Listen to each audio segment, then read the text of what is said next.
नमस्कार विद्यार्थी मित्रांनो, नर्सिंग नोट्समध्ये आपले स्वागत आहे. मध्ये आपण JNM फर्स्ट इयरचा जनरल नर्सिंग अँड मिडवायफरी परीक्षा कम्युनिटी हेल्थ नर्सिंग पेपर 4 बघणार आहोत. आणि प्रश्न पहिलाच मी फक्त घेणार आहे अ, ब आणि क. तर बघूया पहिला प्रश्न काय आहे. योग्य शब्द निवडून वाक्य पूर्ण करा. एका प्राथमिक आरोग्य केंद्रासाठी म्हणजे प्लेन एरियासाठी नियुक्त केलेली लोकसंख्या टिंबटिंब आहे. तर 25 ते 30 हजार ह्याचा आन्सर आहे. तर इथं बघा 50,000 दिले आहे पर्याय अ, ब दिले आहे 30,000, क दिले आहे 20,000 आणि ड दिले आहे 25,000. तर 25,000 किंवा 30,000 दोन्हीपैकी कोणताही पर्याय लिहिला तरी आन्सर बरोबर येणार आहे. तर तुम्ही प्रश्न पहिल्याचा आन्सर ब लिहू शकता किंवा ड लिहू शकता. तर दुसरा प्रश्न आहे आहारातल्या प्रथिनांच्या कमतरतेमुळे टिंबटिंब होते. तर आहारातल्या प्रथिनांच्या कमतरतेमुळे कुपोषण होते. मुडदूस ड जीवनसत्वाच्या अभावी होतो, बेरीबेरी ब जीवनसत्वाच्या अभावी आणि बहिरेपणा तर हा एक कानाचं एक व्यंग्य आहे बहिरेपणा. तर त्याच्यामुळे हे आन्सर कुपोषण हे आन्सर बरोबर आहे. तिसरा आहे जागतिक योग्य दिन दरवर्षी टिंबटिंब या दिवशी साजरा केला जातो. तर जागतिक योग दिन हा योगा डे 21 जून या दिवशी साजरा केला जातो. BCGचे लसीकरण टिंबटिंब या रोगापासून प्रतिबंध म्हणून देतात. तर माहिती सगळ्यांना गोवर, पोलिओ, कावी आणि क्षयरोग असे पर्याय दिले आहेत. तर BCG हे क्षयरोगासाठी दिली जाते.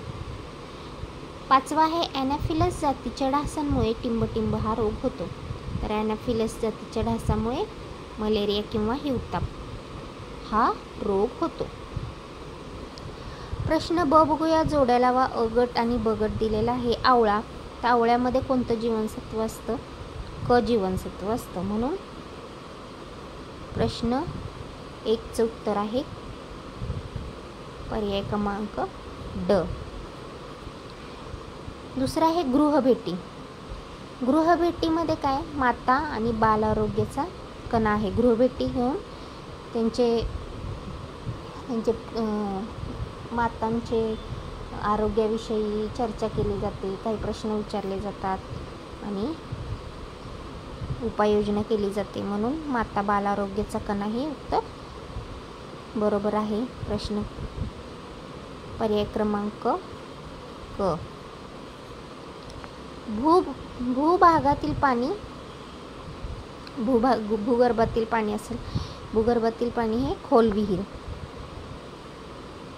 याचा आन्सर आहे पर्याय क्रमांक ब. त्यानंतर आहे फळा. आता फळाचं इथे बघा कर्बोदक, खोल विहीर, HIV एड्स. आता ह्याच्यामध्ये काय येणार?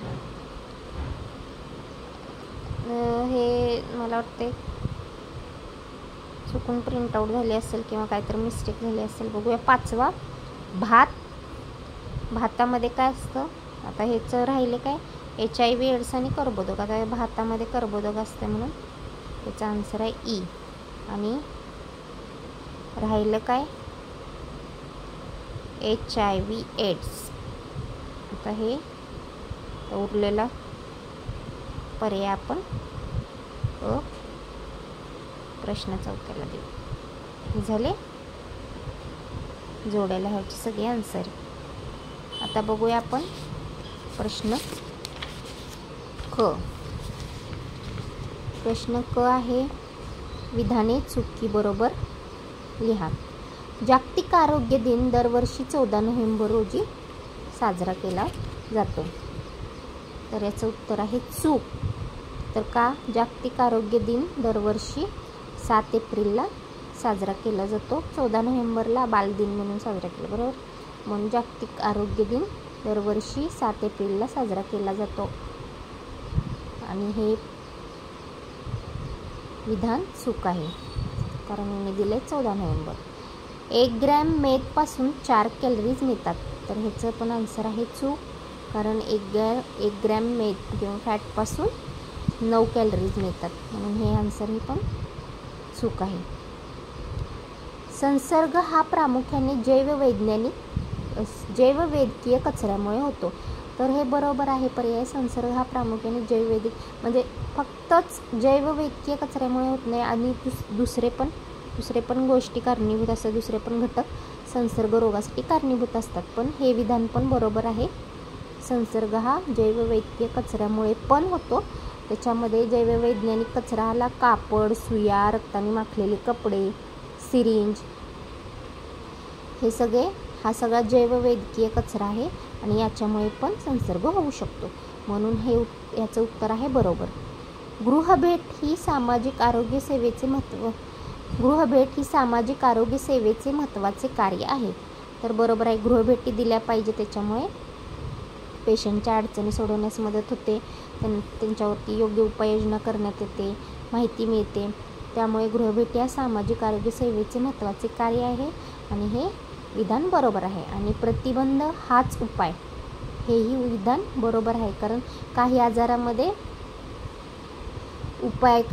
आजारांवर उपाय होत नाहीत, तर त्याच्यासाठी पहिलाच काळजी घेणे महत्त्वाचे असते, म्हणजे प्रतिबंध करणे महत्त्वाचे असते.